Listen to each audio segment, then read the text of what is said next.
Okay, for those of you that own juiced bikes, and already have experienced the burning connections where the battery plugs into the bike, this is how you do the XT60 mod. And for those of y'all that don't have the burned connections yet, you will get it. It's inevitable. And this is how you're going to need to fix it. So you might want to go ahead and do this now and just be done with it. Open up the battery. I think there's 3 screws on the end, Phillips screws. And inside you're going to find this bird's nest of wires, sloppiness, and a lot of this white potting.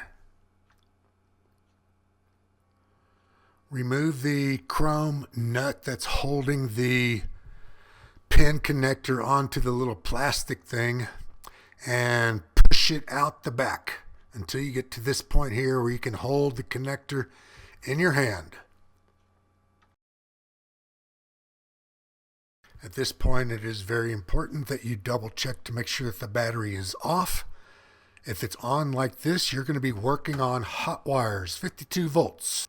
Now you're good to cut the wires. Cut one at a time just to be safe, and you're going to be left with something looking exactly like this. Now I want a little extra slack on the wire inside the battery, so I'm going to use this lead that Juiced had already sent me, and I'm just going to cut this off to give me a couple more inches of slack. Now with your wire strippers, strip off enough insulation off of the ends of the wires and get them prepared for connection. I'm using some number 10 yellow butt splice crimp-on connectors. Makes a real easy connection, and I don't have to solder anything over here. That's what I really like about it. And just like that, the wiring is done inside the battery, and you can put the end piece back on the battery, and we're done. Time to go out to the garage. I don't know the temperature in your garage, but mine is cold. Now let's get over to the bike, and let's get a little bit of light on the subject because we're going to be here for a while. The first screw you remove is this one right here in the center middle, and then you're going to need a little knife or something to pry this cover off to access the other screw. 2.5 millimeter hex key will remove this screw. And where the hell is that screw? There's no screw over there. There's supposed to be a screw here. One more screw here on the bottom, and you can remove this plastic piece, which is going to expose Juiced Bike's yellow duct tape. Oh, for crying out loud, I am not making this up. This is what I found. Yellow duct tape from the Juiced Bike's factory. Let me tell you something. Yellow duct tape, any color duct tape, is not an insulator. Black electrical tape is an insulator. Yellow duct tape will conduct electricity. I'm telling you, junk bikes sucks. This is how they assemble their bikes. This is what you're going to be left with, just the connection on the end of the wiring harness. And at this point, you're good to go to cut the wires. Always cut the wires one wire at a time. It's just an electrical thing. Never cut 2 wires at the same time. Now that you have the pin connector removed from the bike, take a good close look at it. If yours is not burned up like this today, I promise you, it will be tomorrow.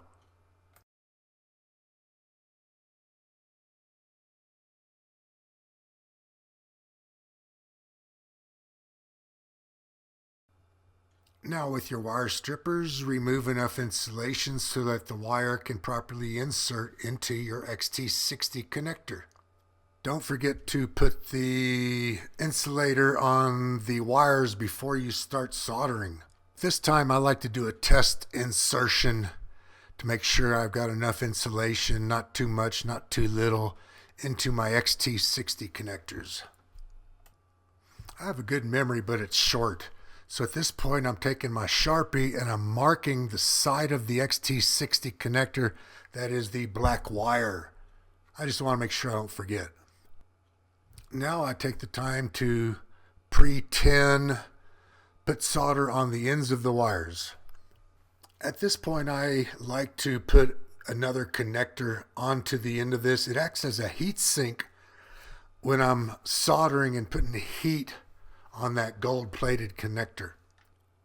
Now you're good to solder the XT60 connector on there, making sure you keep the polarity straight, and put the cover on there.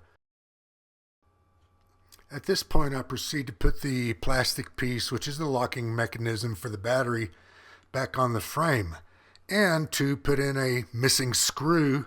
But guess what I find out? There's a reason that screw's missing. The holes do not line up. They are all off. And the screw that's on the left is stripped. So there's really only one tiny little 1/4 of an inch long screw at the bottom that's holding this together. This bike sucks. Here you can see by the chipped paint on the left side of that hole where the screw is trying to go in.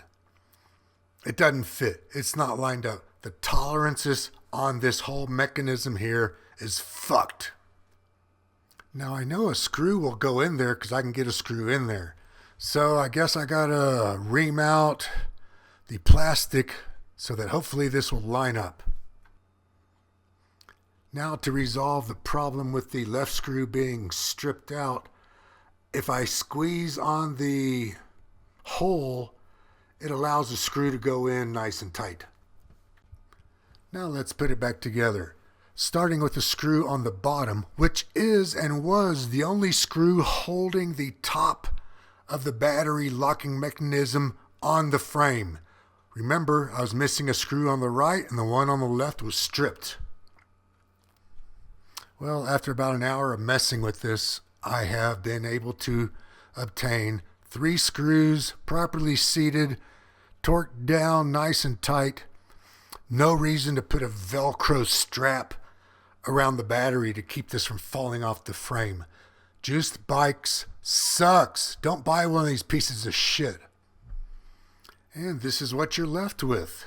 Now it's time to put the battery back in, plug the 2 XT60 connectors together, manipulate the wires so that they get pushed into the holes inside the battery and the frame, and push it in. At this point, let's test our work. Turn on the ignition. Turn on the battery. Let's see if we got a display showing. We got a display showing. This should be good to go. I think we're good. I'm going to leave the bike on the rack because that kickstand's a piece of shit and will not stay up anymore. I've got to replace that or cut into it and see if I can fix that. If you own one of these bikes, you're going to need to do this XT60 mod and or sell it now. Run for the fucking hills. It's ridiculous what a piece of shit this bike is. All right, man, that is it. I'm out of here. See ya.